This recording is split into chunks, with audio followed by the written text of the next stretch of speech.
How did you feel after getting that next contract then?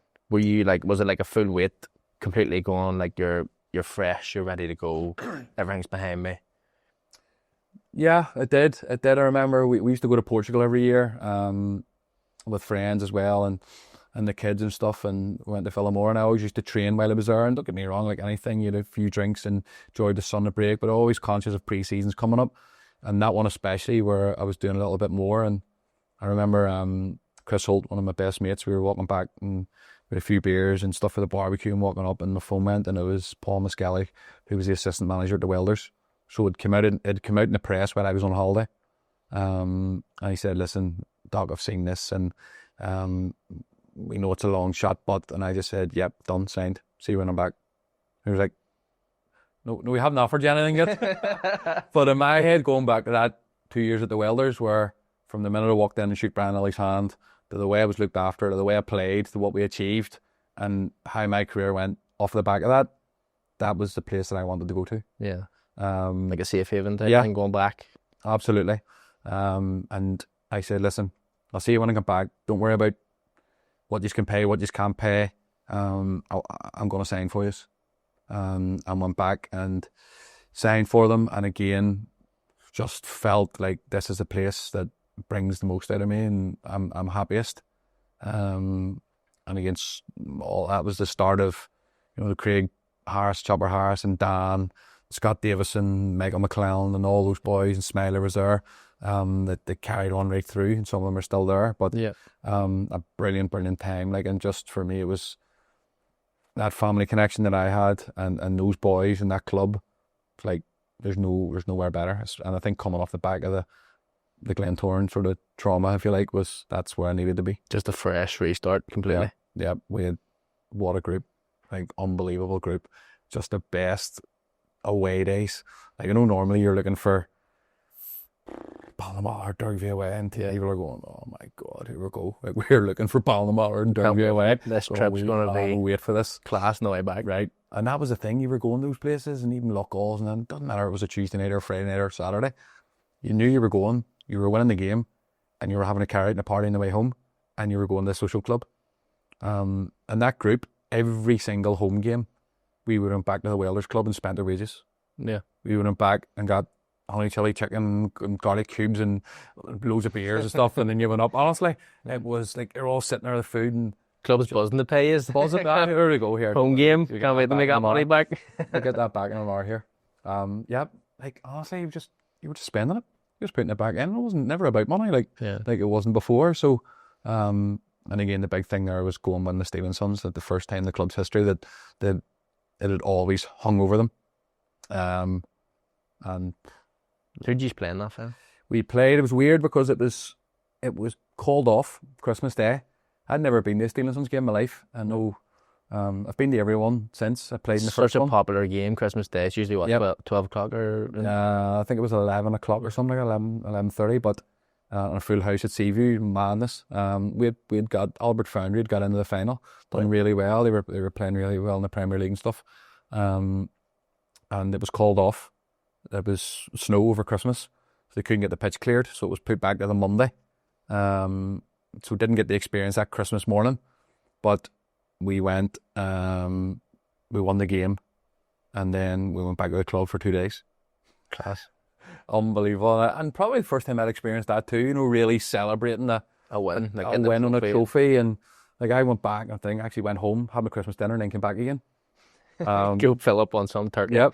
And went back and then filled up on some beer and wine and whatever else. But that was making that group, and probably should have achieved more. Got beaten in another Stephen Sons final by Carrick when they'd done the treble. Yeah. They beat us in the League Cup or Intermediate Cup, whatever it was. They beat us in that final as well.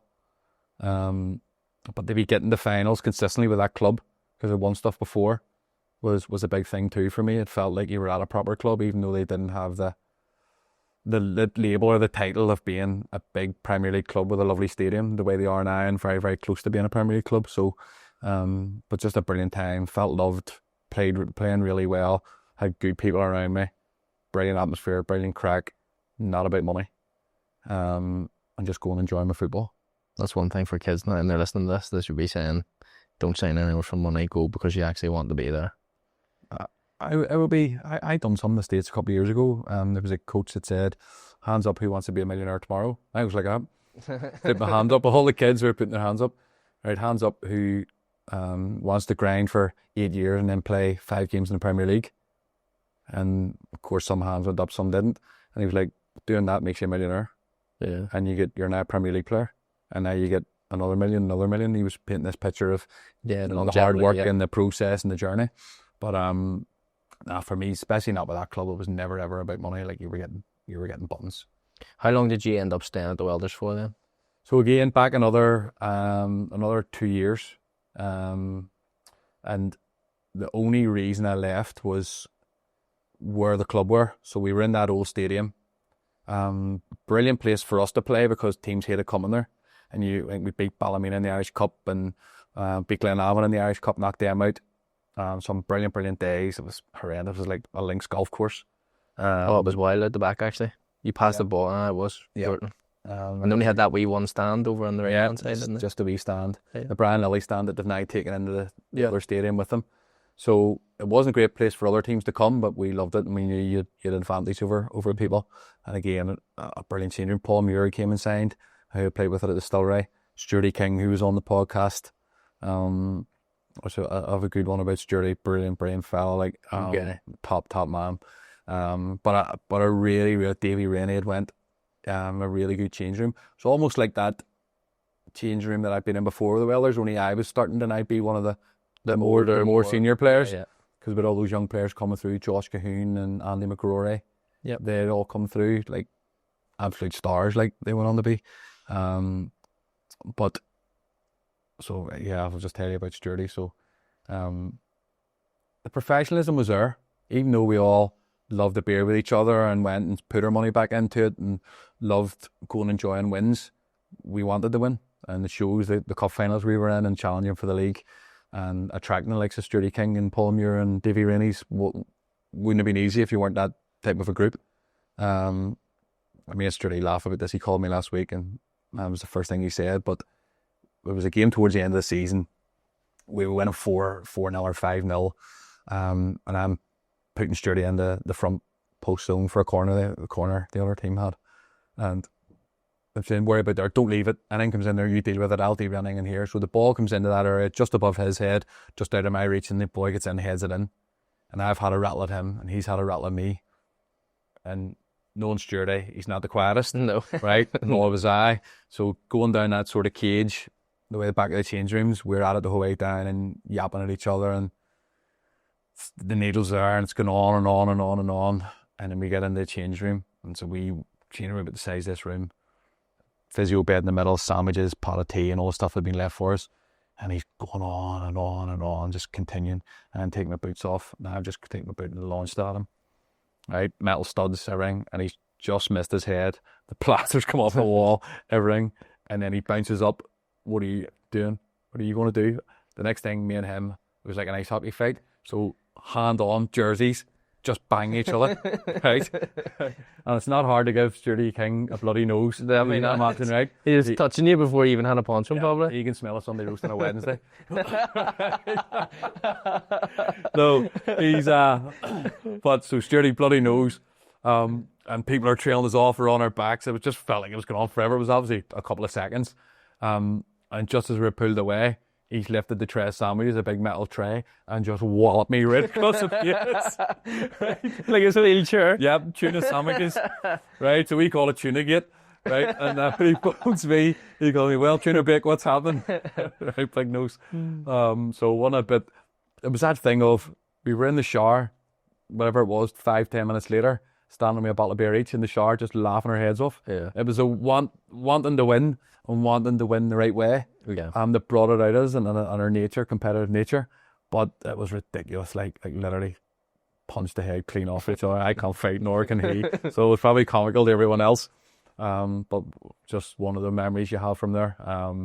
But now, brilliant place to be. And ultimately, when I left there, it was my decision. The club, when we got the Stephen Sons final, won it or lost it, always towards the end of the season, it petered out. And we were in positions to win the league, but we never got over the line. And I think a lot of it was because the club didn't want to go up in the Premier League. And quite rightly so. We didn't see that as players. And I got a bit pissed off with it. The fact that they weren't showing that ambition. Reality is I wanted to get back in the Premier League and we wanted to be earning better money and everything else that came with it. And there was a couple of clubs that had been in contact, and I would have been happy to stay there for the rest of my career. It was an unbelievable place if you wanted to do things the right way. And Ards came in for me, and I went to Ards, and Al Curry was the manager there, and I had a year at Ards where we won the championship. Yep. And got promoted, and very early into the first Premiership season, I wanted to go back to Welders. I realised again, didn't fancy. What was it doing? Yeah. Don't get me wrong, we went there and there was things that were going on personally and everything else that came with it, but it was like, again, that place of wanting to be there and wanting to be loved and being safe and being everything else. So Gary Smith had then taken over and brought me back and get back in, and we went on then obviously won the Stevensons for a second time. And again, another party. And say back in for 2 day band. Yep, another party. We were getting a wee bit more this time, so all your wages weren't go back into the club. But again, a lot of the same players were still there and carried through. Friends still to this day, and friends for life. Like we used to do things like go out for a Halloween team fancy dress, but before Halloween. Right. So we'd done it like the day before. So nobody's in fancy dress in the town, but Users all of us are. Yeah. Brilliant. Like I'm a full Stormtrooper outfit with a Nerf. Still the best Stormtrooper outfit I've ever seen. Yeah. Like Dan with Beetlejuice, and I remember Dan being in the queue for 21 Social. We were all queuing up. And we're thinking, are we getting in here? Fancy dress. You had the Lego blockheads and you had Chucky and whoever else, and Dan had the big coat on. He says to me, "Here, do you want this pigeon?" And he's holding a pigeon. What? Where'd you get that? He says, "It's just walking about the street there." He just picked a pigeon up and put it in his thing. So when we get in, so every time you're in, the music's on, right? He just went there, let it off the club, right? But that was just the way it was, that group. Like, it was just silly things that just harmless, things that nobody done anything bad on each other. It was just a really, really good group, and a group that just wanted to be together and win games. And I seen myself finishing there. Yeah. I was getting close to 300 games for them. It was a case of, right, let's just stay here for the rest of my career. And where he ended up, full circle, was, and how it happened was, again, just probably one of the stranger moments. But I'd signed a new contract at the Welders, or agreed one. Went away back in Portugal at Vilamoura and bumped into Stevie Baxter in the marina. And he was with Lydia, and the kids were there, and obviously we're just chatting at the marina, and he says, "What are you doing tonight? You just want to meet up for dinner?" I says, "Right, okay, yeah, we'll meet here." He says, "Meet here at 7 o'clock, whatever it was." So we just went on with our day and got charred and changed down the marina. Stevie was there, family was there, and he says, "We're going to a wee restaurant up here, booked us a table." And we were walking up and everyone's walking along, and he just kind of pulled me back. So everyone else was walking ahead, and he put his arm around me and he says, "You're going to come and play for me." And I was like, "What?" He says, "You're going to come and play for me." They just won 2 league titles in a row. Yeah. And I said, "Stevie, I have another year at the Welders." He says, "Don't worry about that. I'll speak to the guy." And I said, but why? Well, like I couldn't comprehend what was going on. Yeah. Just the way he dealt with it was so good. And he said, "Listen, we've had number twos. I'm going to be honest with you." He says that I couldn't trust, I couldn't put in. And he says, "I see you as a number one that can do both those jobs. You got to think about what's next. You got to think about what are you going to coach, how long you're going to play for." He says, "But this is a brilliant place to be." And he says, "You're going to come in. We're playing Europe. We're going to be challenging for everything." He says, "And I want you as part of it." And again, well, that was going back to the how it ended at Glentoran, and you had that wee bit of success at the Welders in between. I was like, right. He said, "Listen, if you can speak to Gary and sort this out, then that's something I'm interested in." And he just took care of it. I helped out a little bit, got Sam Johnson to the Welders. Yeah. Sam, he went on that obviously finished there at Ballymena, really, really good kid. That was his kind of first experience in a first team. He was brilliant for them. So they were in good hands, good shape, and I went back into Crusaders. Sean O'Neill. Yeah.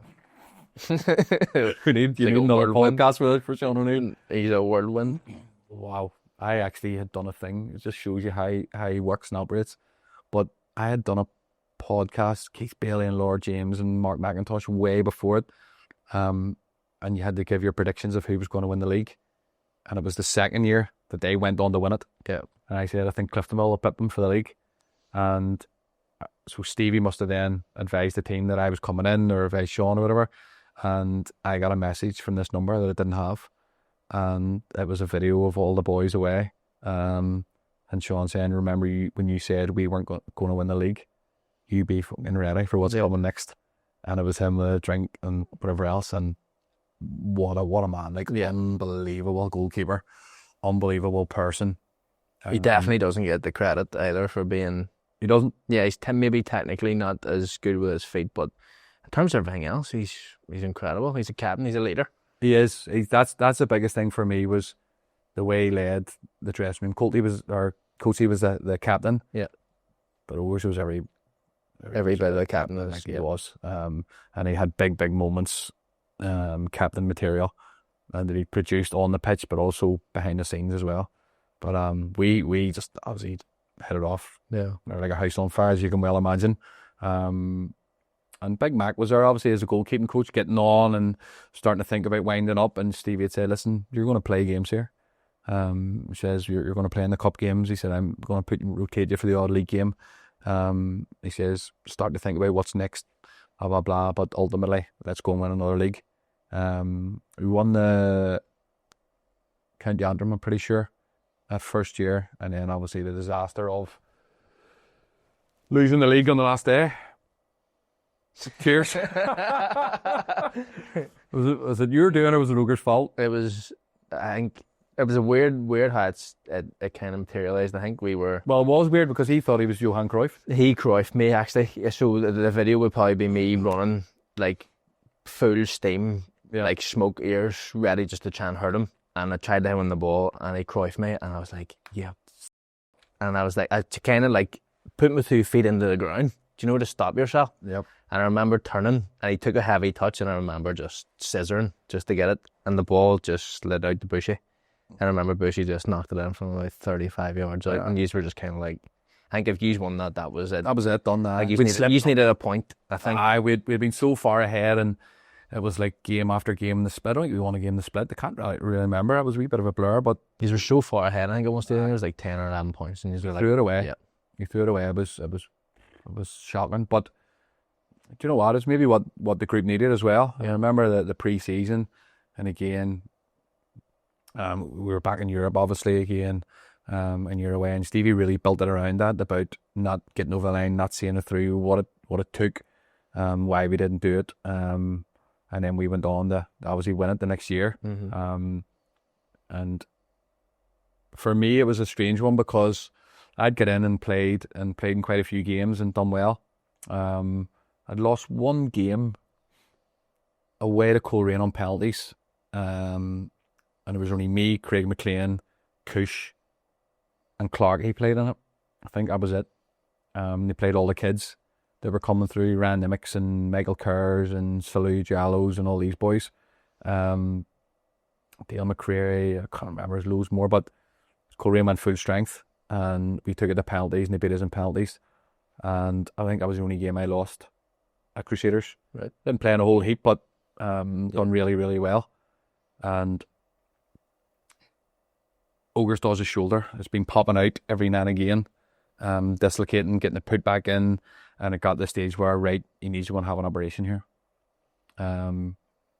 So Stevie comes to me and says, Michael, you're going to play, you're going to be the number one, but you need to find a goalkeeper.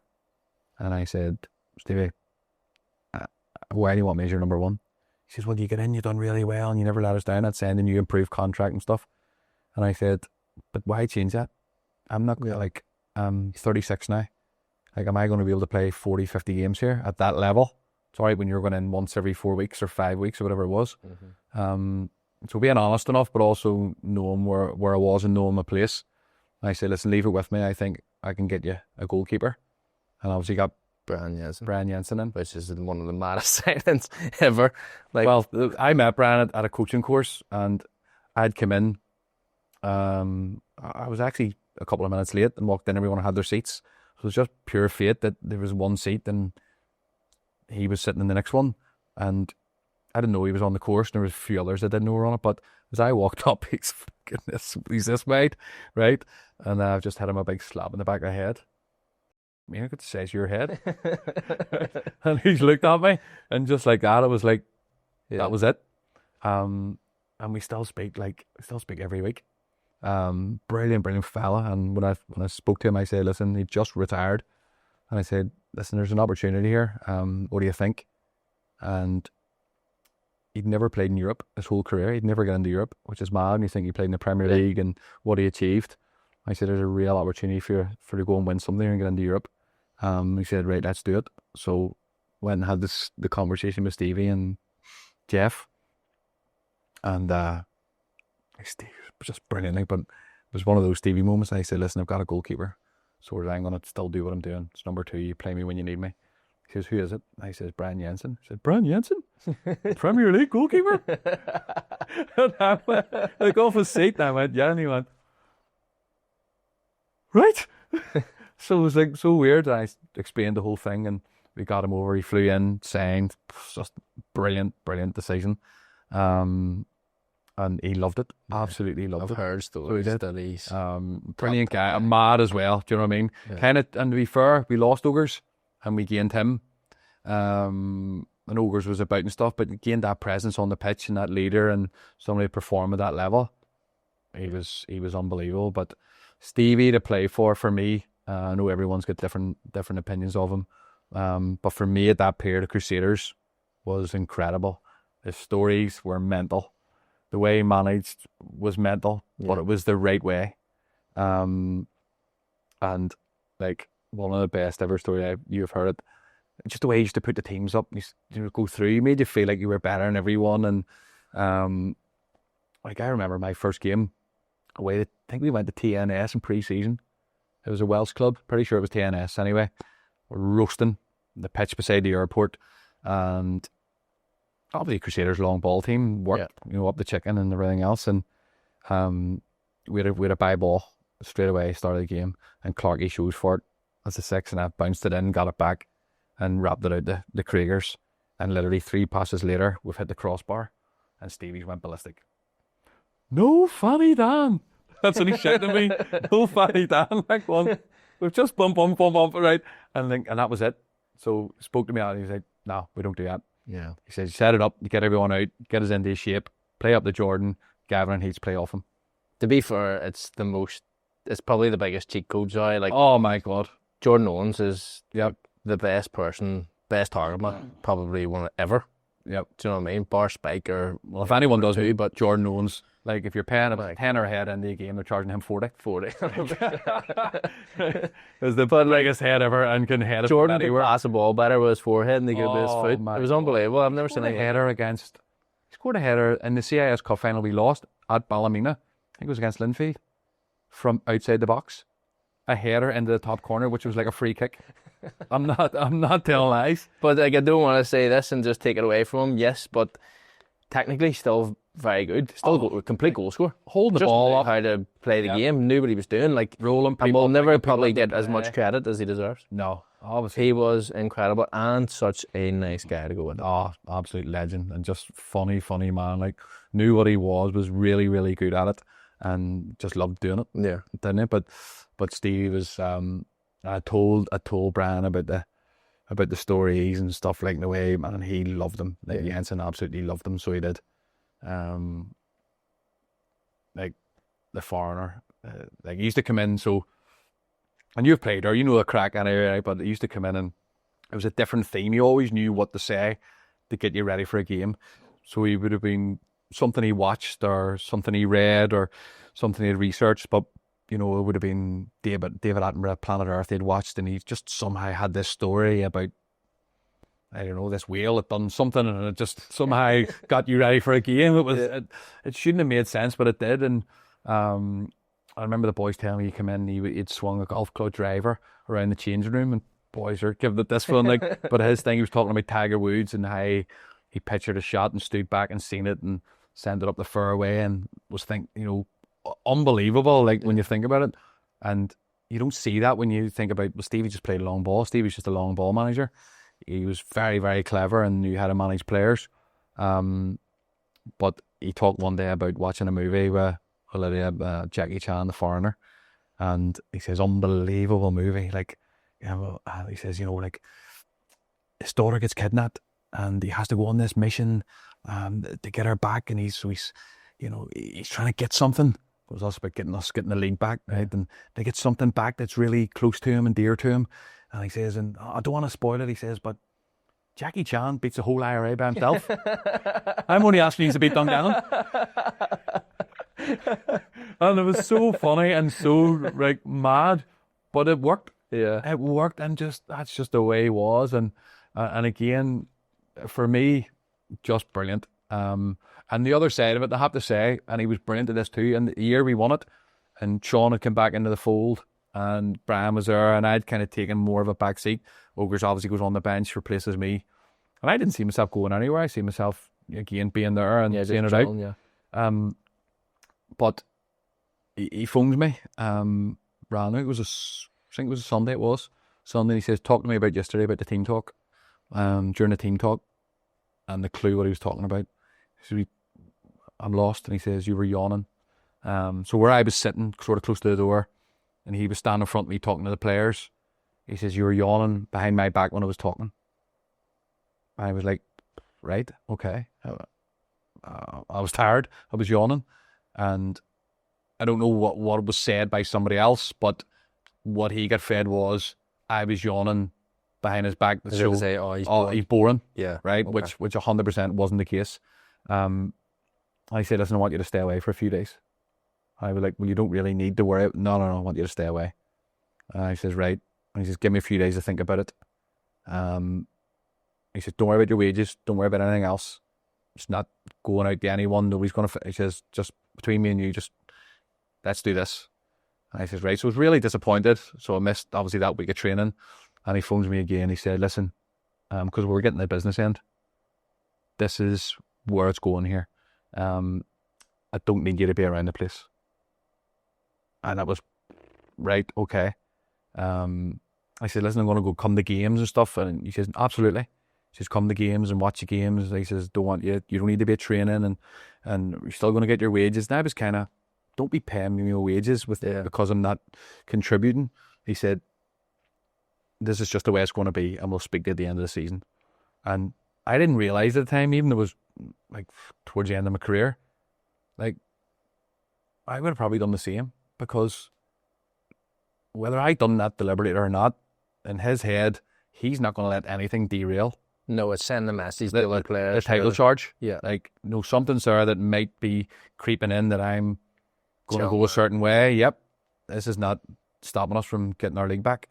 So it was a brilliant decision from him. Really hard for me to sit there. It was only the last 3 or 4 weeks. And it was at Ballymena, that game, the last day of the season. Jensen makes a world-class save to pretty much win us the league. So that pays off to bring him in. And to be fair to Stevie, like, I went to the game with Lieber. And Lieber, I was sitting there, we were watching the title celebration. She says, "Go down." And I sort of went, "Nah, I'm not going down to the pitch." And he says, go down with the boys." And I didn't go, I just sat up. And nobody treated me any different. And Tommy Whiteside and Beller and all them boys, really, really good. But Stevie phones me after and said, "Listen, make sure you're there tonight. Back at the club."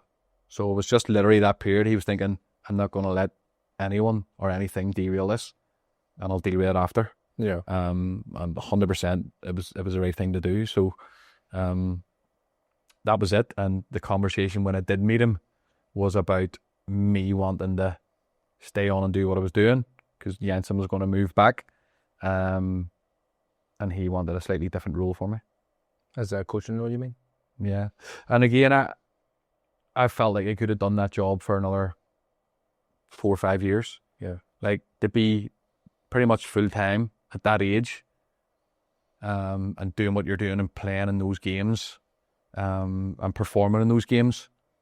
And I was coaching at the time already with the IFA, looking after the club NI goalkeepers and being away with international teams and seeing the game from a different perspective, really learning as well, actually helped me as a goalkeeper, I felt. And that my sort of experience as a goalkeeper were helped me as a coach. So it was really balanced for me, a really good time. And he said, listen, Big Max, kind of get to the end. I want you to now kind of step in and be the coach. He was still the goalkeeping coach because they weren't going to take that away from him. But his knees were done, and he's club legend. Nobody was going to force him out, and nor should they. But he kind of wanted me to come in and just take that role. And I just felt like I had more to give. And I didn't see any reason why he needed to change it. I think I could have done that by still being a number 2. And I just said I needed to think about it. And then Larne came in, and Kenny Bruce Revolution, which I never in a million years seen coming. But got the phone call there to go and meet Tiernan and Seamus and the rest of the crew, and went and met them at Jordanstown, and that's when we met. That's when we met, yeah. Which became a really good time, actually. Brilliant. Well, for a short period of time, obviously, but still a really good period of time. Brilliant. The championship season was unbelievable. It was like... Well, I had missed that. Yep, you hadn't come in at that stage. I had agreed to come, and actually, really, I remember... much money? Yeah, no, actually, I got that. Don't be worried about that. I got the money, like. But I actually remember you phoning me. Similar thing that you talked about earlier. I was in Dubai. Lucy got a job teaching. Yeah. And I had signed and went away, and you'd obviously found out that I had signed. And I tried to fly back because you were going away to Marbella or no. Oh, the end of season trip. And I was like, I'll get on that type thing and I'll come back for a couple of weeks and then I'll head back out. And I remember you phoning me when you were out there, pretty much being like, can't wait to have you in, getting going. And all of us, I remember I was out and you were out, and it was just FaceTime back and forward. And then ever since that, I think our relationship just kind of hit the middle. It was. You're right. That's what it was. And but just a bizarre time. Like, and nobody ever seen that coming, did they? Like Kenny, obviously, nobody really knew of him. He's come in. It's no secret the job that he's done there and what he's put into it. But that first season was incredible. Like being in the championship, Larne nearly being out of business, from having nothing to having everything. Still nothing but everything. In terms of money and the way they prepared for games and pre-matches and everything that came with it to get them where they wanted to go was incredible. And like implementing like new things, so getting rid of the pitch, putting the 3G down, all those small but big changes, kind of lined them up to kind of just storm over the top of everyone. And it was the first game away to Knockbreda, and I remember obviously Tomas had come in, the wheelbarrow that he got for signing on, he didn't bring that day. He left it in the house. He had Marty Donnelly in it. But that day was brilliant for us as a group, because like we were looking around the change room, looking at the squad, the team had assembled, and you're looking going, this is going to be easy. Yeah. And we went to Knockbreda, and the grass hadn't been cut purposely. The pitch it was brought in, it was tighter. And it was just not a good day for us. And I remember honestly in the game, Tomas just looking and going like this.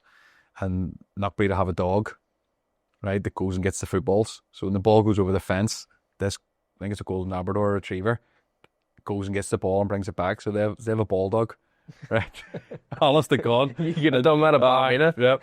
You've done that there. You could have done with pushing the dog. Oh my God. So Tomas's face, but I think we drew the game, or actually might have been beat 1-0. You beat, 1-0. Just summed it up. But the day that I'd signed, again, going back to goalkeepers and wanting to, that goalkeeping union and building relationships with people, everything that I'd heard about Conor Devlin was bad.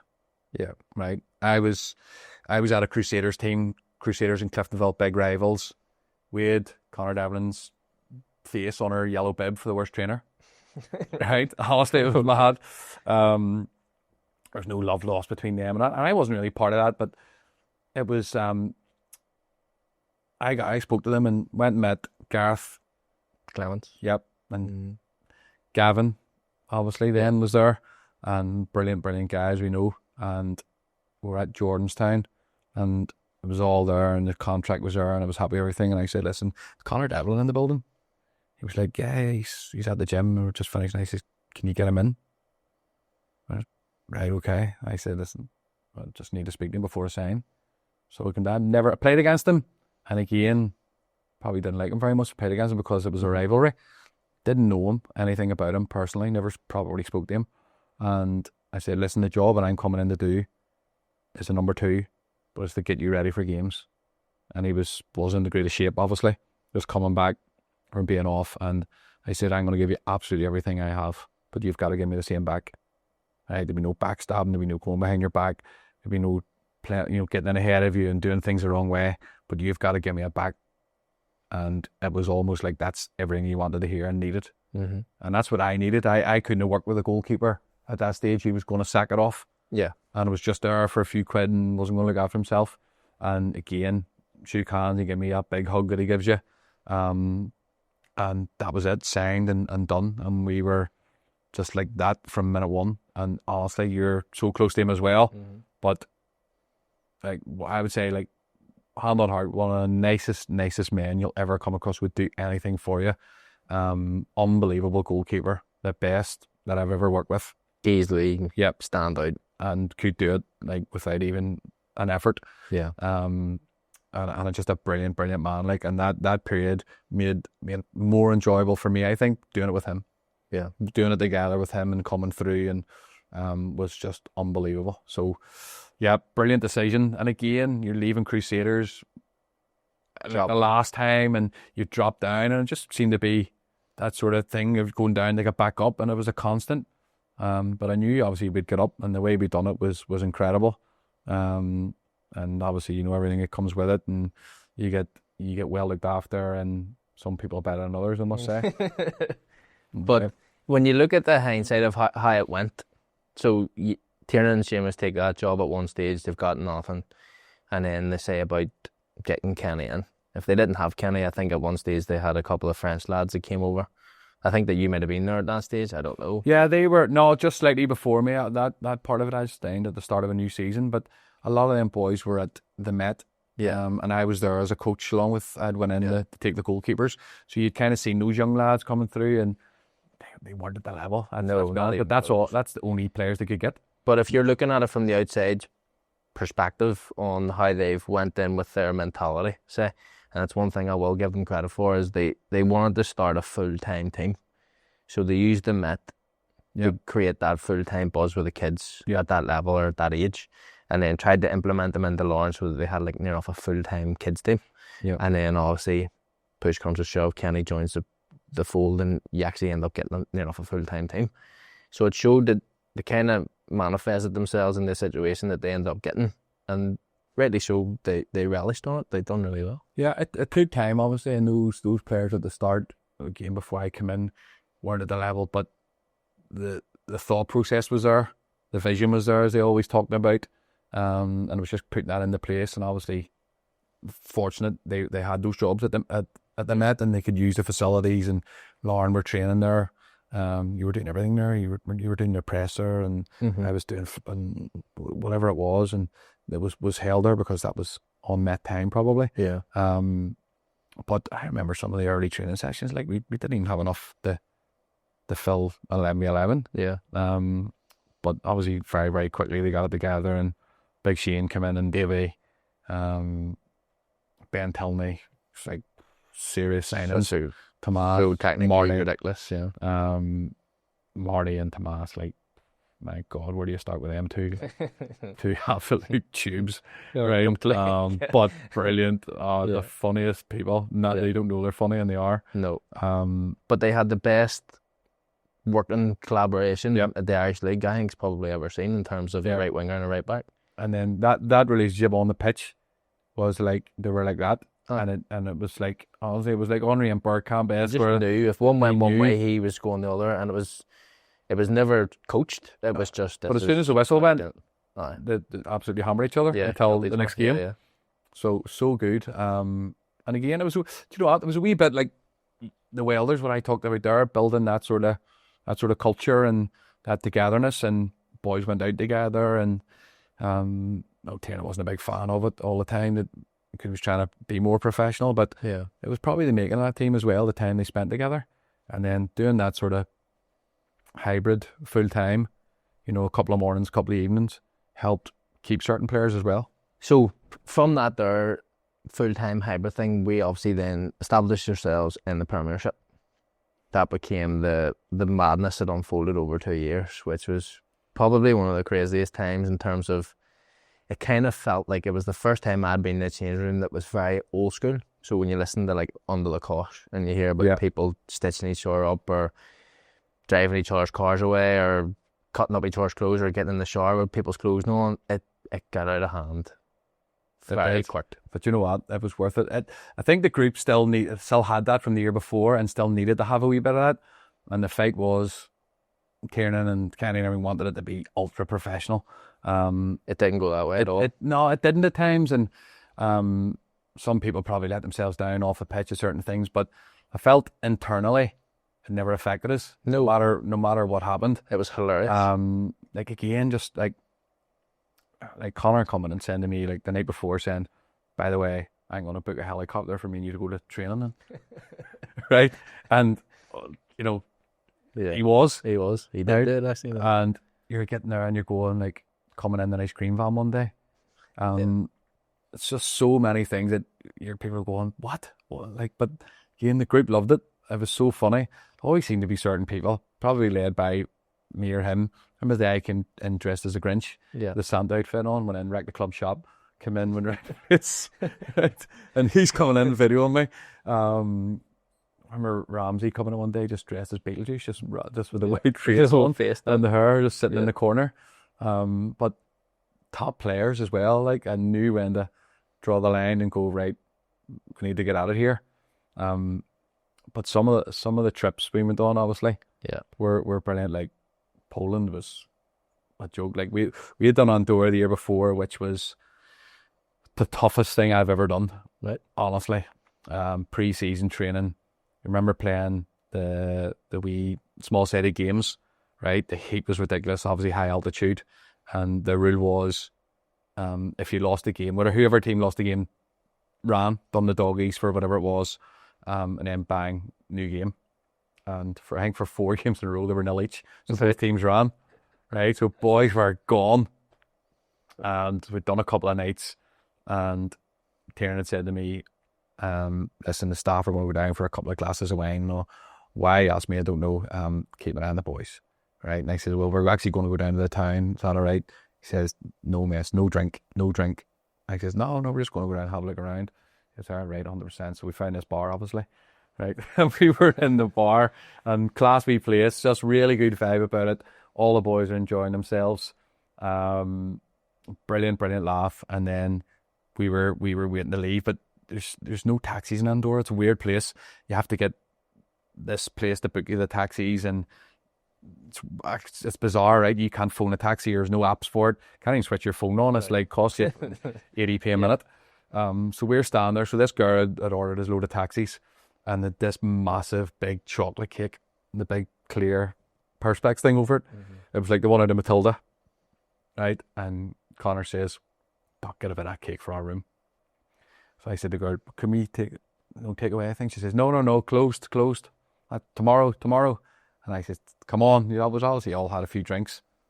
No. And he just lifted it up. Neither of us said anything. He just lifted it up, and I just went, whop, right? Face right in, chocolate in my eyes, up my nose, all around my face, right? And my teeth, right? This girl went berserk, right?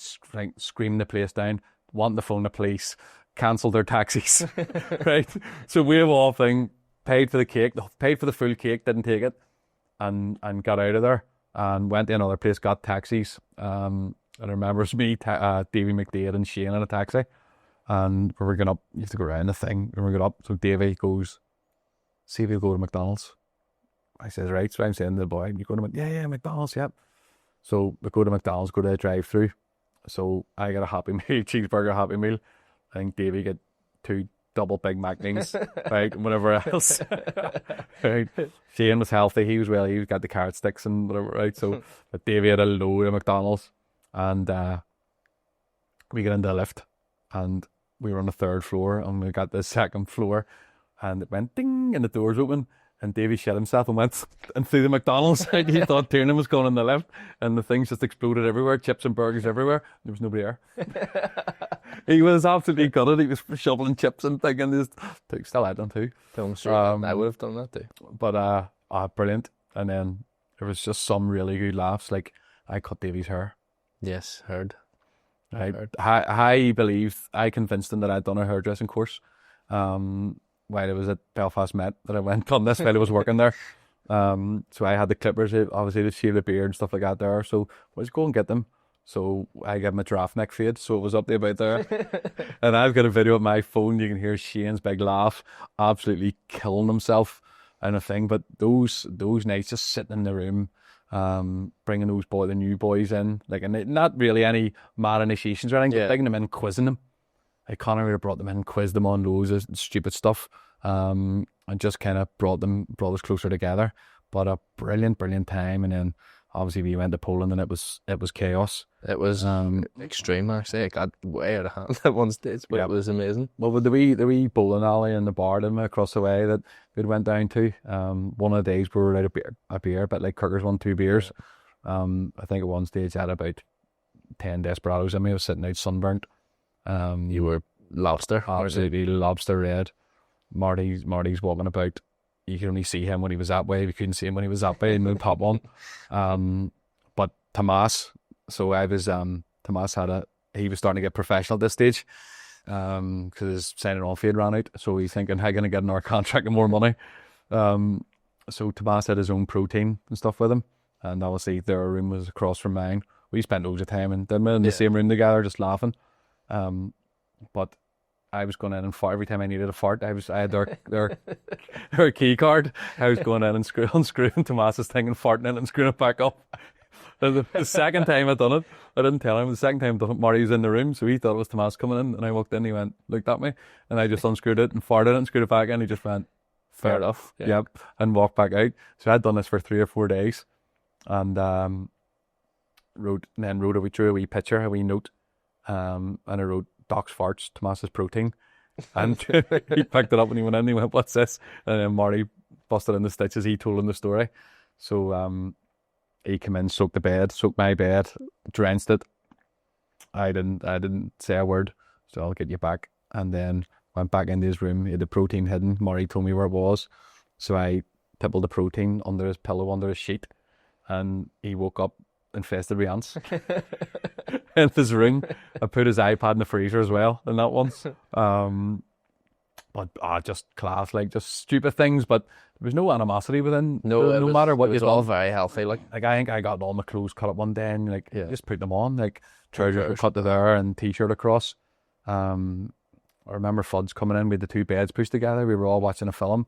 Might have been Happy Gilmore or something stupid, wasn't it? We were all in the one room. We were all in the one room. 13 or 14 of us, all stuck to 2 beds.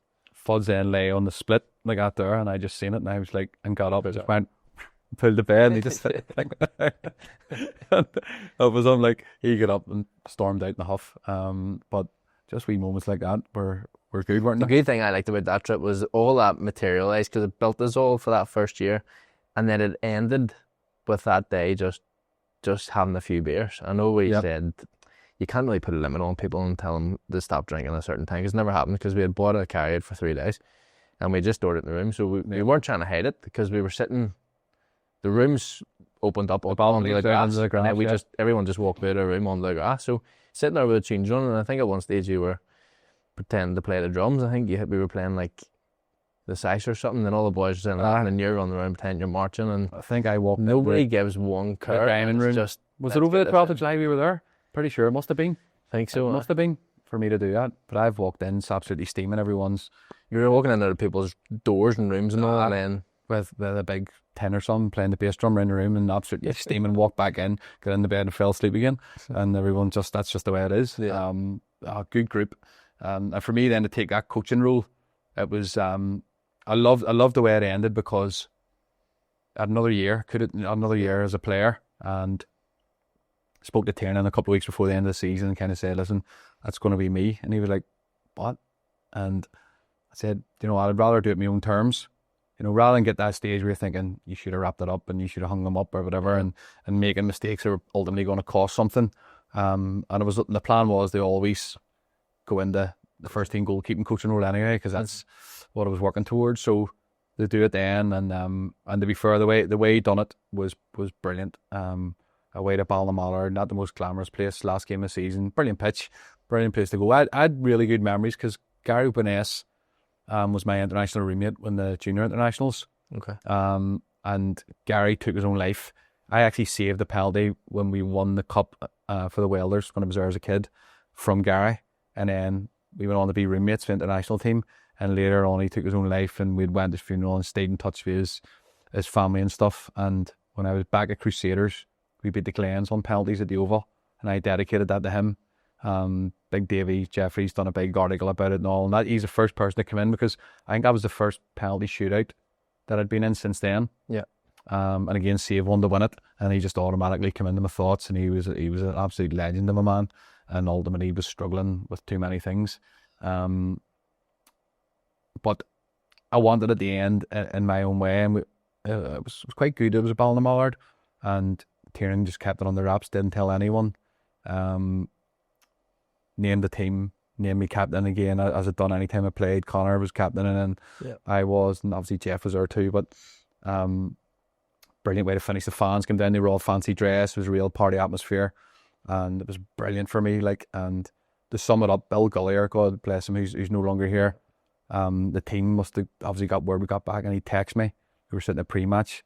He goes, "Why didn't you tell me this was your last game for the club as a player?" And I texted him saying, "It's not a big thing, Bill. It's just something I wanted to do." And he says, "I know, but I'm not going to be there.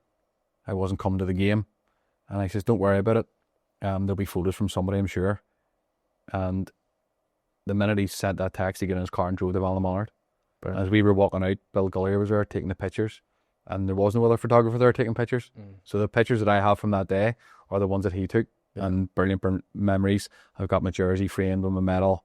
I've got obviously him, you know, the pictures that he took, the crowd in the back, fancy dress and everything else. So it was a brilliant way at the end for me, and then taking that goalkeeping coaching role on was the start of something different. Well, ultimately it's led you into where you are now, and that's first team coach at Derry City. Yep. How are you relishing the opportunity of being at probably one of the biggest clubs, or potentially going to be one of the biggest clubs in Ireland, and also you're able to compete now? The budget's there, the money's there, the influx of everything that's going on down there, the stadium's done. Yeah. Surely there's going to be a trophy or silverware somewhere in the line very soon. I hope so. It came about in a strange way. I got a call from an agent saying there's somebody who wants to speak to you, but I'm not telling you who it is. Are you interested? Right. Right, okay. Okay. He said, "No, trust me, it's a big club and they want to speak to you. Just wiring you off that you might get a call, but I don't want to tell you who it is, and there's somebody already in a job and all this stuff." And so I got a call a couple of days later from Murray Higgins, and I had a chat to him, and he wanted to meet me, and I met him and Alan Reynolds, and I was blown away by those two, first of all. And they wanted me to come in straight away. They had about 6 weeks to go. And they were in the FAI Cup final and stuff like that, and I just didn't think it was the right thing to do. The goalkeeping coach there, I didn't know him, never met him, but in my eyes, I wasn't going to change anything. I wasn't going to come into the club in the last 6 weeks and be magic. And I just, my morals just didn't allow me to do that. So I spoke to him, I agreed it, but it would be, sorry, I didn't. I spoke to him and said that I'd wait the end of the season. But in my head, I wanted to go there, and they knew that as well. And yes, we got to the end of the season, and we met again and spoke, and agreed to come in. And working with Brian Maher for one was a big pull for me. A brilliant goalkeeper, brilliant lad as well. Again, that relationship, went and met him in Dublin, spent a couple of hours with him, learned about him and his family and what he wanted to achieve. And again, given probably similar to the talk I had with Connor, about what I wanted to do and how I was going to do it. And I wanted him to win goalkeeper of the year no matter what, and he achieved it. I wanted us to be successful as a team, and we just fell short. But getting into Europe and the European run we had, it was building, so you could see something building there, and Rory was a big part of that. Ultimately, he had a a traumatic experience, losing his brother. It affected him severely. And we tried our best as a group of staff to manage that along with him, and it just proved probably one step too far. We didn't get over the line. We could have won the double with 4 games to go, and we came out of it with nothing. So the 2 years, no silverware, but promising signs, and obviously then it all changed. We were stepping aside, and Tiernan, Seamus and me reunited with the old staff, the last club that I left. It was Ballyclare for a brief stint doing my badges, but probably going from Larne to Derry, that was the two there. Yeah. So yep, really good place at the minute. Obviously it's like anything, new manager, new players, new systems, new everything, new training ground, all of this. So it's taking time, but it's actually looking pretty good at the minute. The way we're playing in certain stages. Some of the results we're getting on a really good run there. Ultimately lost on Friday, but hopefully it's just a wee blip. Well, listen, I have been tuning in. I've been watching all the games, mate.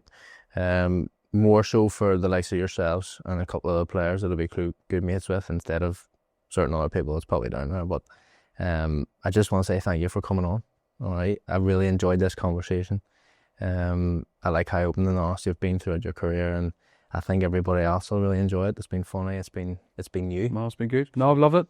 Listen, again, long time coming. We probably speak flipping more, than we've ever spoke, and it's good to have another relationship like that off the pitch as well, and something that you'll carry on. But no, good. I'm delighted for it. This is going the way it's going. Some brilliant podcasts so far, and hopefully this will be one of them. People will enjoy the story, and we'll leave it there. We'll leave it at the laughs. Right, come on, give me a hug. Brilliant. Oh, no tears on this one, which is a good thing. And that's it for another fantastic episode on the On The Spot Football Podcast with me, Johnny McMurray, and my fabulous guest, Michael. Join us next week for yet another fantastic guest. You'll just have to wait and see who this one is, but there'll be a few teasers throughout the week. See you soon.